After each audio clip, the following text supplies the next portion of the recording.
Gudo simanyi oba yajja kuyimba. Nze nali mmanyi nti oba yajjanga bodyguard oba mu kifaananyi ekyo. Naye n'omuyimbi yennyini alwana agamba nti alwana kwebeezaawo kubanga ne music gw'alina si music wa byasa nti wa makanda nakubanga okuba buli lunaku kati sirowooza nti alina obudde ate opromotinga omwana nga yennyini akyalwana kunywera kati omuntu atannakakata ate time etuuka n'omanya nti agundi nno mulalu sikyamuwa budde kyekyo kyenkugamba nti omuntu oyo mulekere okumuwa obudde time etuuse test of time emulemye okusitandinga bw'obanga zze by'otugamba ate totuukiriza kitegeeza mulalu mumutwale nti talina bigambo byagenda kusimbako makanda okusimbako ssira ekyambega kitwale bwotyo nga kubanga teriyo mbega alaga baaji mu wingi z'abagezi teriyo mbega alaga baaji ye kati mujja kutuuka ekiseera mujja kutuuka ku ssanga mutegedde gyagwa nti tokyamuwa budde oli mbega ebeera mbega naye oliromu obudde nti analyze. Mabiriza Herbal Products Limited tulinawo eddagala eriyamba abaami n'abakyala Simuluzo Mani Power Extra Complete Man Herbal Mouthwash Coffee ayambira ddala ffe abaami tulinawo kaama k'abakyala Tightening Powder oyagala okugeza ebbina eddagala eriyamba okwongeza ku balongo oyagala okusereza nabunyaayo oyagala okufunza nabunyaayo enywere Express Water Tightening kadde agoba infection mu baami n'abakyala ate nga tulinawo sabbuuni ono sabbuuni ayamba abaami n'abakyala tulinawo ebizigo by'abaana n'abantu abakulu enkumbi eyambira ddala mu kisenge tulinawo obutiiti ate nga tukolera ne oda yo bakyala bannange ekyama kiri ku Mabirizi Herbal Products nze najja wano nga sina kabina nga sefiringa naye mukwano we nagezesaako ku thika body cream ebbina nenfuna kati nze natambula nsagala ate era nenkozesaako ne ku Mabirizi lightening cream ndowooza kasikini mukalaba ayagala omanya ebisingawo kuba ku 0704 737 714 ebeeretera obuzibu nti Eagles yali ekyatambula enkwe zaabwe ebyo byebeesuula kati buli omu gye yakwata kutaya nakkakkanira mu byobufuzi bye Mesa kinakkanira mu mmere ayimba alina freedom bamanyi talina mu byabufuzi abantu kyemmanyi nti kibeera katambaala kusiba katambaala Mayinja yasaddaakibwayo ate kusaasira kusaasira abaana bato njagala kuba director wali Mayinja yawongebwayo kuba ate kusaasira ate awo walyogedde ku bbaawe Fred Serugga kusaasira yesabwesa mu butaala naye munafu bw'ati muyigo talinayo. Obadde onoonya okugula oba okutunda ettaka oba ennyumba okupunta ettaka lyo okupima n'okutereeza ettaka oba okufuna n'okukyusa ekyapa kyo weebuuze ku mukwano gwo Alloy Golden Cycles Limited bloka w'amayumba n'ettaka singa mu Uganda tuyite wonna w'oli obudde bwonna bwe tujja kujja era tukubire ku masimu gano wammanga nooti 393 324 647 ne nooti 754 54 nooti 221 tusangibwa ku nkulungo ya Mulago ku 2 ku kizimbe kya SM ku mwaliriro ogusooka tuweereza obubaka ku Alloy GC21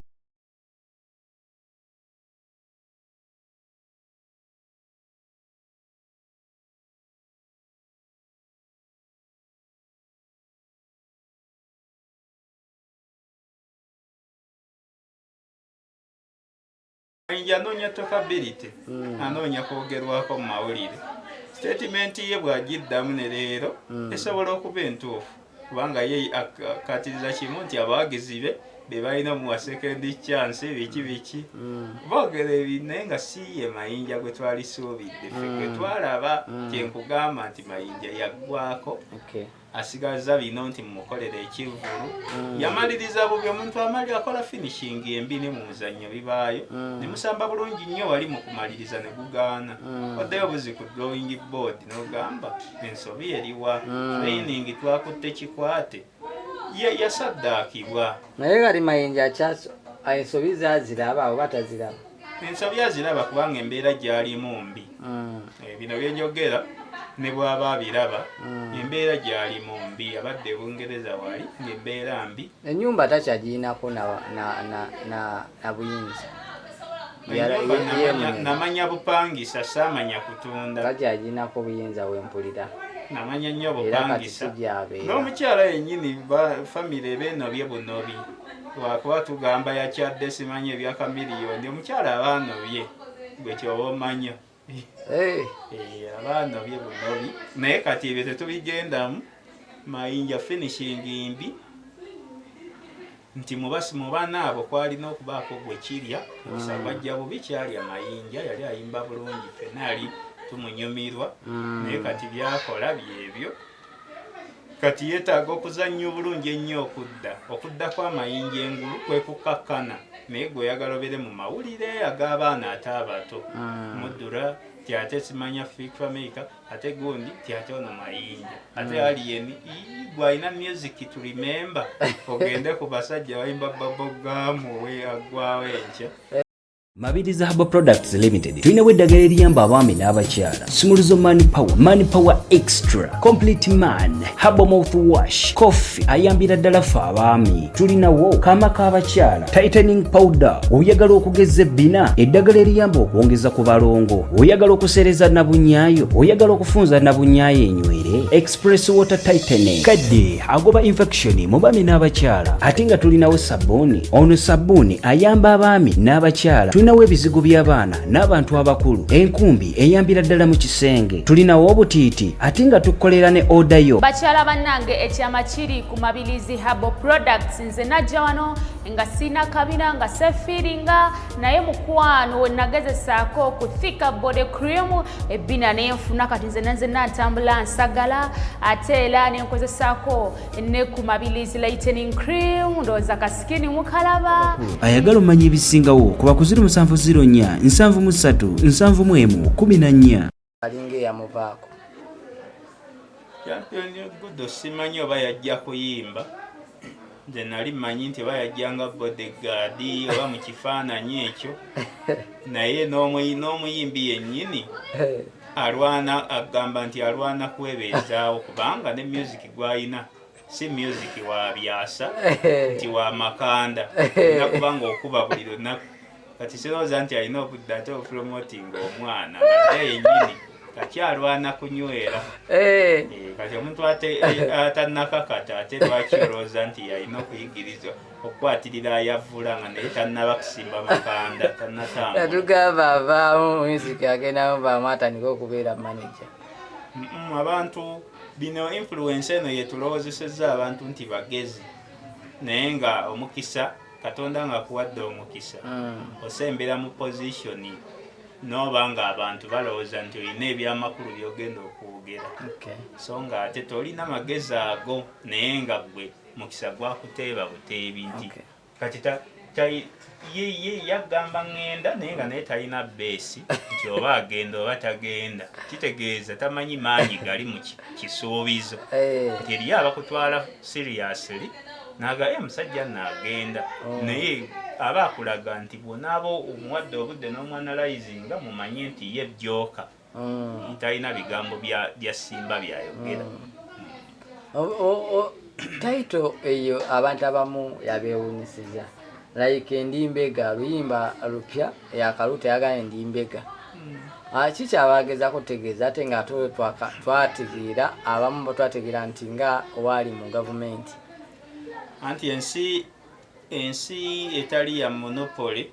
ewa buli muntu omukisa nti enkugambye nti omuntu bw'omuwa obudde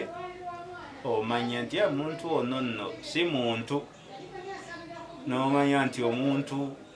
atasaana kujja mu bantu azze mu bantu kati ye bw'aba nga akutambuliza ku remote ye nti kankole ebyewuunyisa kankole ki kirungi kya time nti time etuuka n'omanya nti agundi nno mulalu sikyamuwa budde kyekyo kyenkugamba nti omuntu oyo mulekere okumuwa obudde time etuuse test of time emulemye okusitandinga bw'obanga zze byotugamba ate totuukiriza kitegeeza mulalu mumutwale nti talina bigambo byagenda kusimbako makanda okusimbako ssira bwa ekyambega kitwale bwotyo nga kubanga teriyo mbega alaga baaji ye mu wingi z'abagezi teriyo mbega alaga baaji ye kati mujja kutuuka ekiseera mujja kutuuka ku ssanga mutegedde gyagwa nti tokyamuwa budde oli mbega ebeera mbega naye oliromu obudde nti banalayizi bagenda bamalira ebiseera batasaana kumalirako biseera nga tumaliriza Ronald Mayinja okuvaayo n'ateeka ekivulu olunaku lwe lumu n'abatuyise ba Bruce abeeyubula ng'ate bo bakyogera December I think ng'atandika awo ne bagamba nti balina ekivulu kyabwe nga 8 oluvannyuma lw'abawagizi okubalaga nti babalinamu ennyota ate Ronald Mayinja naye n'ava n'agamba nti nina ekivulu olunaku lwe lumu ne ba Bruce ate mu kifo kyekimu tugambe ye bato ng'eyo yaliwo ya Cindy ne Shiba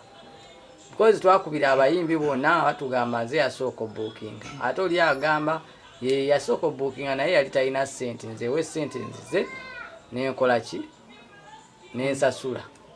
ne bandaga nti teri aliwo omungereza alina kyayita kicks of dying horse nti embalasi ng'efe ina sikyakyalagwe kuba nekola ebintu bingi awo naye eba yakufa ti Mayinja ekirungi kyalina yaliko omugezi kyemwesiimisa omuntu yenna aba yaliko omugezi bwakaddiwanga tuleme kwerabira biri ali achievementi ze tuleme zeerabira nti Mayinja byonna kati byakola biina ekifaananyi kyebikuwa muntu abamu bajja kutuuka okutya okukula nti okula owutta yali musajja mulungi nga talina nantalo ezo ate entalo zandibadde nnungi nga bulaba aliyeni nti aliyeni agala entalo ng'omu bwongo bwe bwakoma okukola ki okutegeera nti bwenkola olutalo wenfuniramu so nga Mayinja abasajja bakubanga alubaamu ku alubaamu nga talina lutalo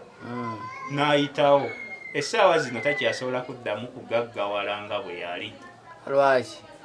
tewaliwo omukisa mikisa Katonda tagaba mikisa buli kadde nti omukisa gukola ki gwe yali ayina Mayinja yakufuna ku ssente neyeesiimisa n'atuuka n'ayingira mu matatu enzibu n'ayingira ebyobufuzi ne bamusikako emaali ye agenza okugenda okuva kuno nga n'ennyumba agipangisizza nze nakola ne vidiyo ku Uganda ey'enkya netugimuwa ku WhatsApp ye nendowooza agenda kuyomba n'atayomba nga tugamba nti ngenze Bungereza kulaba baana famire yange nkomawo nemuga nti olimba ogenze kuba toyina kiti kiddako kati kirungi nnyo ensi eno nti ogigezaako yagezesa ennyanja n'amagulu 2 n'afuna omukisa n'alama naye chance eyo second chance gyalina si ya buli omu chance eyo yandigikozeseza bulungi naye tosobola kuddamu kufuna ebintu bye wali ofunye wayimbira mu bisaawe bingi n'ogenda n'oyimba ku bizinga buli wamu Mayinja yatuukayo kyatakyayinza kati kuba wuyo atandikidde na mu Serena watali ssente kubanga n'expense y'okutegekawo nnene naye njogerako ne Ssemakula nga show ye SMBA aleka yayogera nti yagisamu ssente zitakka wansi wa milioni 10 kati Mayinja togenda kwetegeka kyokka n'abantu b'osuubira si mitwalo kubanga Serena kifo kitono kyemulwanira n'abakazi bali ate oteekawo likodi embi Mayinja atayina ntalo nti kati ndi mu kuvumagana n'abantu kitegeeza onoonya sympathy oba onoonya mawulire kuba bintu bibiri tebambi tumusaasidde oba Mayinja yoli alwana ne ba Cindy Mayinja yoli alwana ne ba Bruce baki bajjaki balirian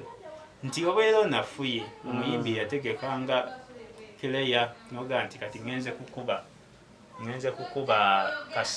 katosi ku mwalo bakumanyi awadi wina pama awadi wina twandibadde ate tokyali mu bino nti ngenze wali enisman namukwaya ate gyenzija amasannyalaze omuntu akuze ng'ozze okola mu 90s kuba Mayinja muyizi wa Eri Wamala yeyamuta era yagamba bwe yali amukomentingako yayogera ku mwana ayimba nga ye talina muntu gwe yali yegeraageranyizaako Eri Wamala yali omu Mayinja naye ekifaananyi kya wamala oba okiziise kubanga obanga okyali mu ntalo n'abayimbi abaagwa ate nti basituka ate naawe ezze nti nwane nabo ntegese venue yemu gwe wali badde obalekera na bulekezi n'otegeka olunaku olulala bategese olunaku lwabwe Women's Day nga 8 Maachi ate naawe gyoyingiddemu wandibadde obalekera na bulekezi wandibadde olina image ekifaananyi kye balaga mu byemizannyo kye tuyita fair play gwe bw'obanga ate okyali mu nsindikagano ezo Mayinja obeera tonnyuse bulungi kisaawe kino kya bya kuyimba kye twalowooza nti mmwe museetinze kati azze ebbali abaakusinga ti ne bwalize ebbali walizeeyo ebbali ng'ozzeeyo mu nzira emu ennungi tye Mayinja kakati ayamba ku bayimbi balala kubanga abayimbi abo bonna bali mu myaka 5 egy'obukulu ng'ate bayimbye ebbanga bali badde balina image gye bateekawo so si ntalo oli bwajja okubiisanya gweosobola okudda ebbali nogawaayi mbalekedde arena yiiyo nalaba dda kubanga yakola dda ssente zataliddamu nakufuna ekyo nkyogera ne bw'abawo andaba nkikakasa yakola ekibiina bakola auditions naye abaana bonna baddukamu bavaamu ebyo byonna byali ebyo byonna simawo ebyo Obama oba bairiyo ekibiina ekirala byali Golden Band naye nga erikuliitinze Golden nga Mayinja yakulira nga Semakula taliimu nga Semakula kati Semakula bamuteekayo ng'ekisiikirize kati ye oluvannyuma nga bamaze okukola audition tebamuyita era ne babitwala eri Emunyonyo tumubuuza papa Semakula alina ekifo wali lwaki temwagize ne audition muzikole wa Misaki oba nga ddala Misaki mukyali naye era olwamala okukola audition wayitawo weeks nga 2 Misaki Semakula n'ateeka ekiwandiiko ku Facebook n'agamba ye takyali memba wa Golden Band byonna bifo byonna kati ate Golden ogenze kumpi naye okuviira ddala ku Eagles enkwe zaabwe bonsatule basemakula teri gwe kijjamu ba Mayinja balutaaya ba Kavumaketi si bonsatule basukkawo bebeeretera obuzibu nti Eagles yali ekyatambula enkwe zaabwe ebyo byebeesuula kati buli omu gye yakwata Lutaaya nakkakkanira mu byobufuzi bye Mesaki nakkakkanira mu mmere ayimba alina freedom bamanyi talina mu byabufuzi abantu kyemmanyi nti kibeera katambaala kusiba katambaala Mayinja yasaddaakibwayo ate kusaasira baana bato njagala kuba director bali Mayinja yawongebwayo kuba tekusaasira ate awo walyogedde ku bbaawe Fred Serugga kusaasira yesabwesa mu butaala naye munafu bw'ati muyigo talinayo maanyi taliiyo kati ani yasaddaaka Ronald Mayinja anti enteekateeka z'abasatu zasaddaaka Mayinja kubanga abasatu abo benkugamba mwe muli Jimusa Kavumaketi ategeka ebivulu oyo twaliko naye ku Serena tenia Zobedi Kenzo actually bagobera Mayinja mu Eagles mu Golden nali ne Musa oyo n'omugenzi Sekimuzata olunaku oluzaali nga yali February 2019 nga 4 tenia Zobedi Kenzo ku Serena amawulire ne gafuluma balinamu enkwe zaabwe nga bo okuviira ddala eri wansi kubanga Eagles eyo yava wala yaliko bamayiso badirekita ojja kubuuza omusajja bamuyita Mawa oba omumanyi abeera Makindi awo ku street yalinga agula ebivulu byabwe mu bufunze yali manager eyasooka nga bamusa tebannaba bamaanyi Musa afunye amaanyi Lutaaya amaze kuleeta Alakedube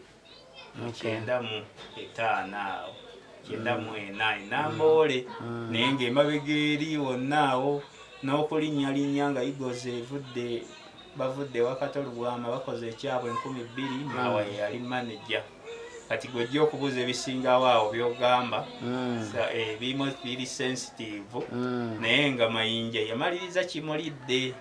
atya buti kuvaayo naye nga yawongebwayo kuba balibo baliko bali yaddeko ali musajja muyimbi nnyo agamba amanyi ga Bobi Wine tageetaaga naye ate weewuunyisa kubanga mbu Alien yagamba nti ye teyeetaaga amaanyi ga Bobi Wine maybe Ronald Mayinja yageetaaga ate ne Ronald Mayinja ne n'agamba teyeetaaga amaanyi ga Bobi Wine ate agenda okulaba nga ate amasannyalaze aganoonya namukwaye wa Alien anti Mayinja statement ye oluvannyuma Mayinja anoonya talkability anoonya kwogerwako mu mawulire statement ye bw'agiddamu ne leero esobola okuba entuufu kubanga ye akatiriza kimu nti abawagizi be balina mu second chance biki boogera ebintu naye nga si ye Mayinja gwe twali suubidde ffe gwe twalaba kyenkugamba nti Mayinja yaggwako asigaza bino nti mumukolera ekivulu yamaliriza bubi omuntu amali akola finishing embi ne mu muzannyo bibaayo ne musamba bulungi nnyo wali mu kumaliriza ne gugaana oddeyo buzi ku drawing board n'ogamba ensobi eriwa training twakutte kikwate yasaddaakibwa naye gali Mayinja ensobi zaziraba oba taziraba ensobi aziraba kubanga embeera gyalimu mbi bino byenjogera ne bwaba abiraba embeera gyalimu mbi abadde Bungereza wali ng'embeera mbi ennyumba takyagiinako na buyinza namanya bupangisa saamanya kutunda takyagiinako buyinza wempulira namanya nnyo bupangisa n'omukyala yennyini famire beenobye bunobi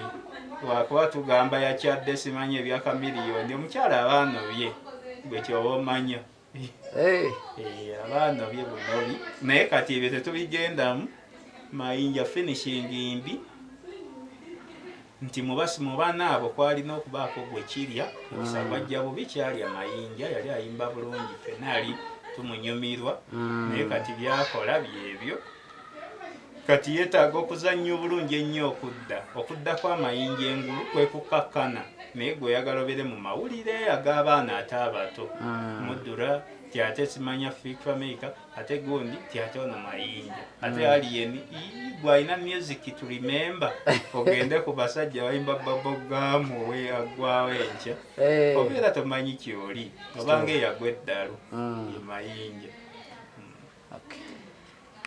Mabirizi Herbal Products Limited tulinawo eddagala eriyamba abaami n'abakyala Simuluzo Mani Power Extra Complete Man Herbal Mouthwash Coffee ayambira ddala ffe abaami tulinawo kaama k'abakyala Tightening Powder oyagala okugeza ebbina eddagala eriyamba okwongeza ku balongo oyagala okusereza nabunyaayo oyagala okufunza nabunyaayo enywere Express Water Tightening kadde agoba infection mu baami n'abakyala ate nga tulinawo sabbuuni ono sabbuuni ayamba abaami n'abakyala tulinawo ebizigo by'abaana n'abantu abakulu enkumbi eyambira ddala mu kisenge tulinawo obutiiti ate nga tukolera ne odayo bakyala bannange ekyama kiri ku Mabirizi Herbal Products nze najja wano nga sina kabina nga sefiringa naye mukwano we nagezesaako ku thika body cream ebbina nenfuna kati nze natambula nsagala ate era nenkozesaako ne ku Mabirizi lightening cream ndowooza kasikini mukalaba ayagala omanya ebisingawo ku bakuziri 704 737 714. Obadde onoonya okugula oba okutunda ettaka oba ennyumba okupunta ettaka lyo okupima n'okutereeza ettaka oba okufuna n'okukyusa ekyapa kyo weebuuze ku mukwano gwo Alloy Golden Cycles Limited bloka w'amayumba n'ettaka singa mu Uganda tuyite wonna w'oli obudde bwonna fe tujja kujja era tukubire ku masimu gano wammanga nooti 393 324 647 ne nooti 754 54 nooti 221 tusangibwa ku nkulungo ya Mulago ku 2 ku kizimbe kya SM ku mwaliriro ogusooka tuweereza obubaka ku Alloy GC21